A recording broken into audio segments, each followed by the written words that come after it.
Honorable Chief Minister Thiru M.K. Stalin sir, vanakkam. We all happen to read your statement that is put out on the social media handle, and also your son's statement that is put out on the social media handle.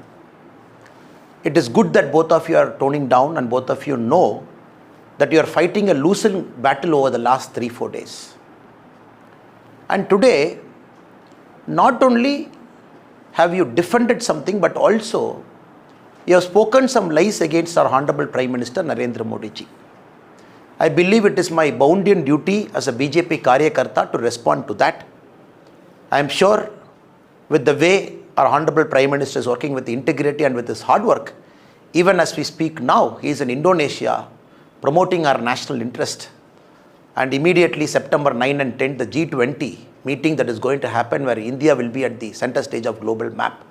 So please don't bother our Prime Minister to respond to your unfounded, false and diabolical allegations. Sir, at the outset, you mentioned Sanathan Dharma, which essentially itself practices discrimination. That is why your movement is founded. Sir, I would like to take back you to two eminent leaders who were born out of your movements. One is the great leader from the scheduled caste community, Mr. MC Raja. Do you know, sir, why did he quit Justice Party in 1923? A great Dalit leader, MC Raja, he quit Justice Party in 1923 because he said, the very founding principle of Justice Party is not in tune with what they practice. Justice Party, when they came into existence, they said they want to abolish the Brahminical domination in Tamil Nadu. That was their allegation from the Justice Party. MC Raja said, the so-called Brahminical domination is replaced by the upper caste Hindu domination. There is no space for an SC leader inside the Justice Party. That is why painfully he quit in 1923. I am sure, sir, you will not have missed out Madam Satyavani Muthu. She was the first Dalit woman minister from Tamil Nadu.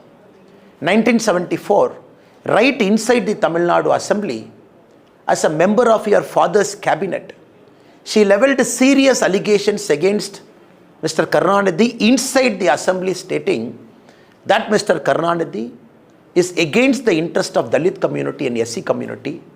The funds are not being given. So she has got certain misgivings. And inside the assembly, in the Indian history, we never seen a minister complaining against her own chief minister. What is the price Madam Satyavani Muthu got? She was dismissed from the ministry and later she was removed from the party also. These are some of the instances where I can give you in the early part of your movement, how Dalit leaders were treated right inside your party. When you say that you are here to abolish certain ills of Sanatana Dharma and to promote equality, it is like Satan talking about Vedas to the God. So please don't get into that territory, sir. That is my humble submission to you. Also, sir, you mentioned that DMK as a party is very progressive. Anyone who's looking at your cabinet, current cabinet now, out of 35 ministers, 3 ministers are from the SC community. 2 women ministers. Do you call this as progressive? Less than 10%. And all the brothers and sisters who have come from the SC community, you have given some minor portfolios to them, insignificant portfolios. Look at our Honorable Prime Minister Narendra Modi ji's current cabinet. I am just doing a basic comparison.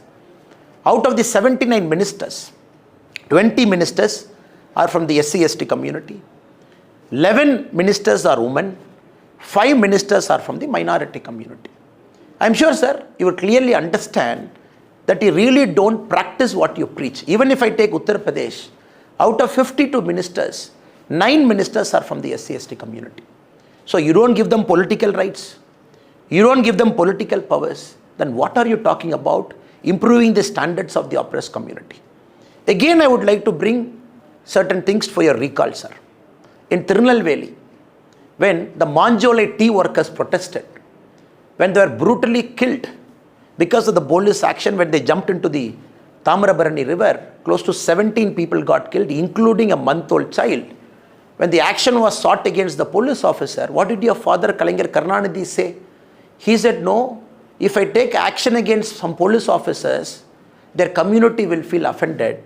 So I am not going to take action. So DMK as a party is run on caste lines. DMK as a party is meant to promote caste in Tamil Nadu. That is why, more than any other part of India, Tamil Nadu sees the highest number of caste violence. Tamil Nadu sees the highest number of caste conflict. Tamil Nadu has got the highest number of caste fault lines, including, the latest research says, the prevalence of two-tumbler system is one of the highest in Tamil Nadu.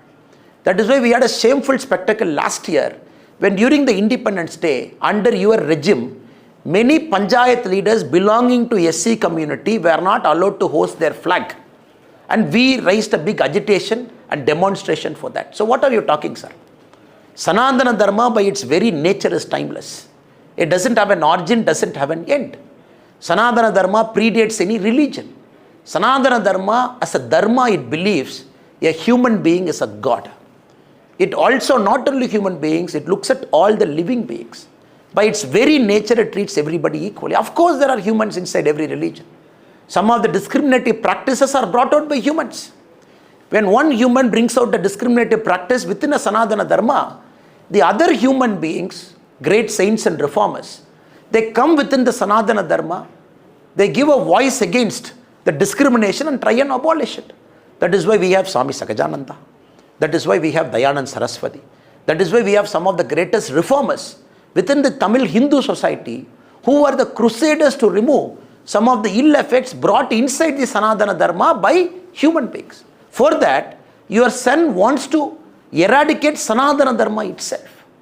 It clearly shows what little understanding you have about Sanatana Dharma and your son's understanding about Sanatana Dharma. This is the land of Alvars and Nayanmars, not about Alvars and Nayanmars per se. Out of the 63 Nayanmars, 17 Nayanmars are Brahmins. What about the rest of the community? Many Nayanmars come from the oppressed community. We worship them as saints. This is the spiritual land. Out of Alvars, 3 Alvars are Brahmins. Where are the rest of the Alvars come from? They come from oppressed community. So what are you talking about? This is a God where a person who is belonging to the oppressed community is treated as a God. We worship them. And any small issues that is happening within the Sanatana Dharma, that is purely the creation of some human beings, other great saints and reformers, they come and abolish it within the Sanatana Dharma itself. Please don't practice what you preach. Your son, he calls himself a practicing Christian in December 2022. Now he says he doesn't have any faith over it.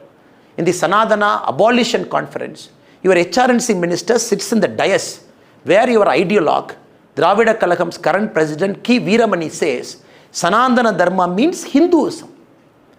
Your ideologue says, can you give a condemnation statement against Mr. K. Veeramani stating Sanatana Dharma is not Hinduism, which is what you are telling? When in the stage when he is saying Sanatana Dharma is Hinduism, and your son in the same stage wants to abolish Sanatana Dharma, which is Hinduism. What was your HRNC minister sitting in the stage who has violated every single oath he has taken to become a minister? Now, Mr. Chief Minister, please understand. Your lies will not keep working.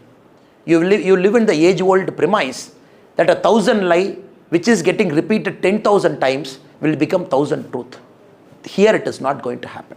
The people of Tamil Nadu has seen you, has seen the historic corruption that you have brought into the administration, has seen your family dominating the Tamil Nadu administration, your son and son-in-law swindling money.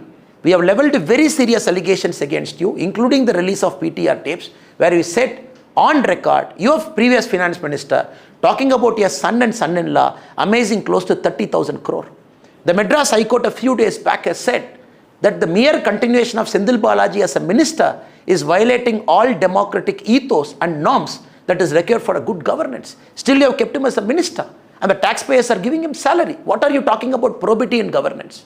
Nobody is afraid of India alliance, sir. All of us wanted India alliance because once India alliance comes, people of India will see the dynast, the corrupt, the cabals, the elitist, the family-run parties all sitting in one high table. It is like Judas trying to go after the Christ after the Great Supper. If I can quote you from one thing, from a religion which your son said belongs to. Sanatana Dharma by its very nature, it accommodates everybody. In Sanatana Dharma, Christian faith, Muslim faith, Sikh faith, any other faith is as important as a Hindu faith. That is how the government of India, that is how the Honorable Prime Minister, that is how Narendra Modi ji has been doing the administration for the last 9 years plus. Please don't leaven any allegations that you don't know about. So the coming election, we have challenged you. Let us fight on Sanatana Dharma. Let DMK say it is going to abolish Sanatana Dharma. We will say we will protect and preserve Sanatana Dharma. We will see where people of Tamil Nadu are going to vote. Because we know the DMK drama for the last many years. After you come to power, the first year is opposing Sanatana Dharma. Second year, you say abolishing the Sanatana Dharma. Third year, you want to brutally root out Sanatana Dharma. Fourth year, you say you are a Hindu. You say 90% of DMK party men are Hindu. Fifth year, you take a veil to say you are also a Hindu. So this drama, Tamil Nadu has seen for the last many, many decades. When elections comes, you suddenly become an Amar and an Akbar and an Antony, which Mr. Rahul Gandhi ji, for the last 17 failed attempts, is trying to do the same thing, becoming Amar in one state, becoming Akbar in one state, becoming Antony in one state. The people of India and the people of Tamil Nadu and the whole of Bharat have read into your elitist, cabal, family-oriented, corrupt practices. Come 2024, DMK as a party is going to get wiped out. I didn't say it, your son said it. Because D stands for dengue, M stands for malaria, and K stands for Kosu. Good luck, sir.